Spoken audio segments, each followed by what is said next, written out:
যা উনি করেছেন প্রথমার্ধে, আমি ধন্যবাদ জানাই দিল্লি পুলিশকে। উনার ড্রামা বেশিক্ষণ চলেনি।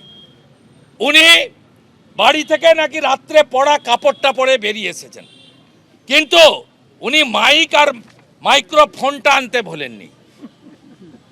আপনারা দেখেছেন এবং আপনারা জানেন নিউ দিল্লি হচ্ছে হাইলি সেন্সিটিভ এরিয়া। সেখানে পার্লামেন্ট চলছে, সেখানে প্রত্যেকটা রাজ্যের যে সমস্ত আবাস বা ভবন আছে সেখানে দিল্লি পুলিশের কড়া নজরদারি থাকে।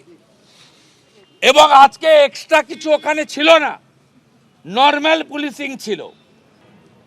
একজন 3 বারের মুখ্যমন্ত্রী এবং একজন প্রবীণা মহিলা তাকে সম্মান দিয়ে সরে গেছে, আর আইপ্যাকের ড্রামা নাটকবাজ কোম্পানি তারা ছবি তুলে বলছে মুখ্যমন্ত্রীকে দেখে দিল্লি পুলিশ পালিয়ে গেছে।